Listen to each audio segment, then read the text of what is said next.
tayong panibagong Kim Pao update, and this is about the victory party that happened last night. And of course, this is for the movie My Love Will Make It Disappear. So mga chika, kagabi nga lang ang daming naglipa na, ang daming naglabasan sa social media na mga pictures, okay, mga videos pa kung saan makikita natin na nagdiriwang, nagsasaya ang cast and crew, okay, even the production staff ng My Love Will Make It Disappear. Siyempre mga chika, spotted doon ang ating mga iniidolo ng mga main characters na si Jolo and Sari. And kasama rin nila doon mga kachika yung iba nilang mga fellow artists, okay, na parte rin ng pelikula. So mga chika, nakakatuwa, no? Actually, nung tinitingnan ko yung mga pictures nila kagabi, a lot of memories came back to me. Kasi we all know mga kachika kung paano natin sinubaybayan ang My Love Will Make It Disappear. Okay, simula pa yan last year mga kachika, if you could still recall, nagkaroon diba ng pulong-pulungan na may nilulutong pelikula ang ABS-CBN kung saan pagsasamahin nila si Kimi tsaka si Paolo. Until mga kachika, nagkaroon sila ng official announcement, diba, na supposed to be nga ipapalabas yan October 2024. So mga chika, lahat tayo kinilig, lahat tayo na-excite hanggang sa dumating na mga chika yung mga aberya, diba, lagi na postpone, na delay, na move, okay, yung release date sa mga sinihan. Pero diba, at the end of the day mga kachika, napanood pa rin natin siya.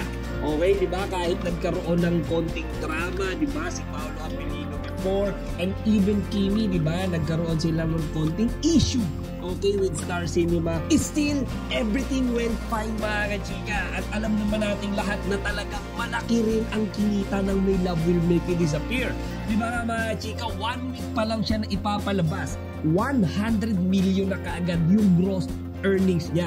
Okay? Unfortunately, hindi na nag-follow up. Okay? Hindi na nag-update ng Star Cinema kung magkano na nga ba yung total na kinikita ng My Love Will Make It Disappear at this point in time. Pero mga chika, kahit naman din nila sabihin yan, alam natin na malaki yan. Okay? Sinuportahan yan hindi lang dito sa Pilipinas, pero sa buong mundo. Okay, mga chika, di ba? Paulit-ulit pinapanood kasi hindi naman talaga nakakasawa. And again, kagaya nung ginawa kong review, okay, sa My Love Will Make It Disappear before, talagang buhat na buhat ni Kimi tsaka ni Paolo yung movie. Okay, talagang nag-all out sila, talagang ibinigay nila lahat. Kaya naman, they really deserve the victory party that they had last night. So mga chika, nakakatawa, kitang-kita natin ang ating mga couple na nagbabanding. Okay, may mga pictures doon, mukhang nagsosolo itong dalawang ito. And then mga chika, I also saw some pictures kung saan makikita natin na kasama nila yung kanilang mga kasamahan sa trabaho, yung kanilang mga co-actor and co-actresses sa pelikula. And lastly, may mga nice patan din tayo mga larawan mga chika kung saan makikita natin na kasama ni Kimi tsaka ni Paolo yung management ng ABS-CBN, including Madam Cory Vidanes and Mr. Carlo Katigbak. So mga chika, mukhang talagang tuwang-tuwa, okay, ang management ng ABS-CBN sa naging outcome ng pelikula ng Kim Pao. At sana mga chika, sana, okay, we are hoping na masundan yan. Okay, actually may nabasa nga akong isang post kanina, mukhang magkakaroon na ng taping or mukhang magsisimula na ang taping ng bagong project na pagsasamahan ni Kimi tsaka ni Paolo. Okay, so wala pang detalye dyan mga chika. I'm not sure kung kayo meron na kayong narinig na balita dyan. Basta ang nakita ko lang mga chika, mukhang magkakaroon na ng lock-in date, okay, ang shooting ng kanilang bagong serye. Okay, so mga chika, serye, yung sunod na project nila, hindi movie, serye daw. Overall mga chika, naging successful naman yung victory party last night ng My Love Will Make It Disappear, and given na yan. Okay, expected na natin yan kasi talaga namang maganda yung pelikula. And of course, Kimi and Paolo deserves all the credits that they're getting at this point in time. Kagaya nga nung sinabi ko kanina mga kachika, sila talaga yung nakikita ko na nagdala ng pelikula yan. Kasama nga mga kachika sa pagdiriwang na yan kagabi, habulang natin. Kinagiliwan ko kasi yung part kung saan kinantahan nila si Paolo Abilino ng happy birthday. So as we all know, May 13 mga kachika, magbe-birthday ang ating Papi Paolo. Okay, so siguro excited na talaga silang lahat doon na batiin si Paolo. Kaya naman pinag-blow nila ito ng kandila. Actually, mga chika, game na game naman si Paolo. Actually, kung titignan niyo yung mukha niya, okay, talagang happy rin siya, di ba? Habang kinakantahan siya. Lalo na at nasa tabi niya lang ang kanyang one and only Diyosawa na si Kimi. Actually, mga chika, curious ka ako ngayon, ano kaya ang magiging celebration ni Paolo Abilino sa darating niyang birthday? Okay? Magsi-celebrate din kaya siya kasama si Kimi nang silang dalawa lang? So, syempre, aabangan natin yan. And of course, mga chika, another Kimpaw update naman tayo. At ito naman ay yung ginawang pagbiyahe ng ating Chinita Princess ngayong araw sa Cebu City. Okay, so mga chika, panibagong blessings na naman ito para sa ating Chinita Princess dahil siya ang kinuhang bagong brand ambassador ng Orochina Premier. So mga chika, kanina nga, spotted si Kimi na nasa airport ng Cebu. Okay, kasama yung ating lakam niya. That event, mga chika, happened at SMJ Mall ngayong araw, around 11:30 AM. So yung mga latest videos and pictures nga, mga chika, makikita natin siya na pinagkakaguluhan na naman ng mga fans. And expected na yan, syempre mga chika, balwarte ni Kimi ang Cebu. Kaya naman marami doon ang mga Cebuano, mga Visaya, mga chika, na inaabangan ang ating Chinita Princess. So mga chika, nakita ko nga yung bagong ini-endorse ni Kimi, Orochina Premier. Mukhang Chinese yung may-ari, mga chika, kasi diba from the name itself, okay, China. So siguro mga chika, kaya nila naisipan si Kimi dahil pareho silang Chinese. And of course, dahil syempre si Kimi, mga chika, she have the talent, okay, she had the looks, okay, and the attitude. So mga chika, another blessing ito para sa ating Chinita Princess. Totoo lang, mga chika, hindi ko na mabilang kung ilang produkto na ba yung endorse ni Kimi sa ngayon. Pero overall, mga chika, mukhang active ngayon ang ating mga iniidolo. After nung medyo matagal-tagal, di ba, na pananahimik nila sa social media, sunod-sunod ulit yung mga activities nila.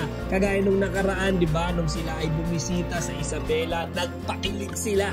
Okay, and then yung kanilang mga jogging activities nung mga nakaraang araw. Unfortunately lang, hindi ko na-vlog. Okay, pero mga chika, kahit busy ako, I'll do my best, okay, to deliver Kimpaw updates sa inyo sa araw-araw. Totoo ang balitang nagkaroon ng victory party ang cast at crew ng pelikulang My Love Will Make You Disappear kung saan tampok sina Kim Chiu at Paolo Abilino. Ang event ay isang selebrasyon ng tagumpay ng kanilang unang proyekto bilang magkaparehas sa pelikula.